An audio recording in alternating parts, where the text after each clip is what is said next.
எல்லாருமே இந்த நியூஸ கேள்விப்பட்டிருப்பீங்க. கூடுவாஞ்சேரியில ஒருத்தவங்க மனித உடல வெட்டி பிரியாணி செஞ்சாங்க அப்படின்ற மாரியான ஒரு நியூஸ கேள்விப்பட்டிருப்பீங்க. ஆனா, இதில நெறைய ஃபேக் நியூஸ்ன்றது ஸ்ப்ரெட் ஆகுது. அந்த ஃபேக் நியூஸ்லாம் என்னென்ன? உண்மையிலேயே ஆக்சுவலா அங்க என்ன நடந்துச்சு? அப்படிலான்றதெல்லாம் தான் இந்த வீடியோல பார்க்க போறோம். வாங்க வீடியோக்குள்ள போலாம். ஃபர்ஸ்ட் இந்த சம்பவம் எங்க ஆரம்பிக்குதுன்னா, உத்தரப்பிரதேச மாநிலத்தில ஆக்ரான்ற ஒரு ரயில்வே நிலையம் இருக்கு. இந்த ரயில்வே நிலையத்தில ஒரு ரெட் கலர் சூட்கேஸ் இருந்திருக்கு. இந்த சூட்கேஸ்ல ரொம்ப துர்நாற்றமும், ரத்தமும் வந்து பார்த்தீங்கன்னா வெளியேறிருக்கு. இத பார்த்த அந்த பயணிகள் எல்லாமே உடனே ரயில்வே போலீஸ்க்கு வந்து பார்த்தீங்கன்னா கால் பண்ணி சொல்றாங்க. உடனே ரயில்வே போலீஸுமே அங்க வந்து அந்த சூட்கேஸ வந்து பார்த்தீங்கன்னா திறந்து செக் பண்றாங்க. தலை இல்லாம மனித உடல் வெட்டப்பட்ட நிலையில அந்த சூட்கேஸ்ல இருக்கு. அந்த சூட்கேஸ்ல ஒரு பையில ஒரு லோகோ இருந்திருக்கு. அந்த லோகோ வந்து பார்த்தீங்கன்னா, ஃபேமஸான ஒரு கடையோட லோகோ அப்படின்னு வந்து பார்த்தீங்கன்னா, அந்த உத்தரப்பிரதேசோட காவல்துறையினர் கண்டுபிடிக்கிறாங்க. இந்த ட்ரெயினுமே தமிழ்நாட்டில இருந்து தான் வந்திருக்கு. ஒருவேளை நம்ம தேடுற குற்றவாளி தமிழ்நாட்டில இருக்கலாம் அப்படின்னு சொல்லிட்டு, உத்தரப்பிரதேசத்தோட காவல்துறை அதிகாரிகள் தமிழ்நாட்டு காவல்துறைக்கு உடனே இன்ஃபர்மேஷன பாஸ் பண்றாங்க. தமிழ்நாட்டு காவல்துறையினருமே உடனே வந்து பார்த்தீங்கன்னா, அந்த ட்ரெயின் போகும்போது வந்து பார்த்தீங்கன்னா, யார் யாரெல்லாம் வந்து பார்த்தீங்கன்னா, அந்த ட்ரெயின்ல ஏறுனாங்க அப்படின்னு சிசிடிவி ஃபுட்டேஜ்லாம் எடுத்து கலெக்ட் பண்றாங்க.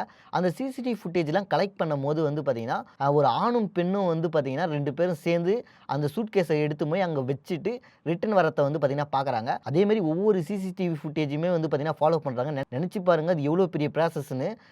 இருந்தாலுமே அத வந்து பார்த்தீங்கன்னா ஃபாலோ பண்றாங்க.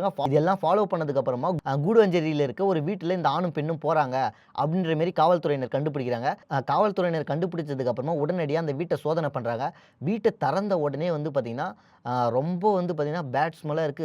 ரத்த கறைகள் இதெல்லாம் வந்து பார்த்தீங்கன்னா காவல்துறையினர் பார்க்குறாங்க. அங்க ஒரு டபரா இருந்திருக்கு. அந்த டபராவ திறந்து பார்த்த உடனே தான் காவல்துறையினருக்கு செம்ம ஷாக்கு.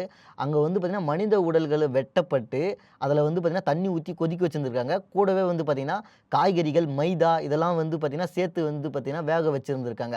இத பார்த்த உடனே காவல்துறையினர் கன்ஃபார்ம் பண்றாங்க. இவங்க 2 பேரும் தான் இந்த கொலைன்றத பண்ணியிருப்பாங்க. அப்படின்ற மாரி சந்தேகத்தின் அடிப்படையில 2 பேரையும் கைது பண்றாங்க.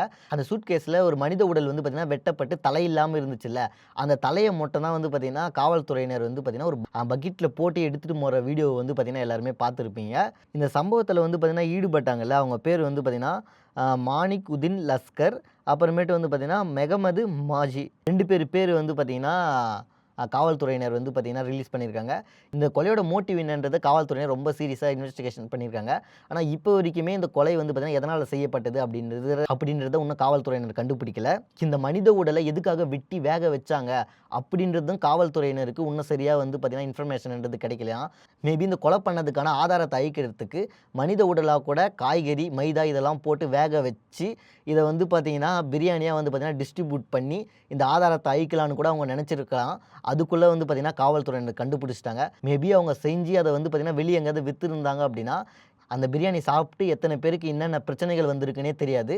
இதுமாரி நடந்திருக்குமானா, கண்டிப்பா நடந்திருக்கிறதுக்கு நெறைய வாய்ப்பு இருக்கு.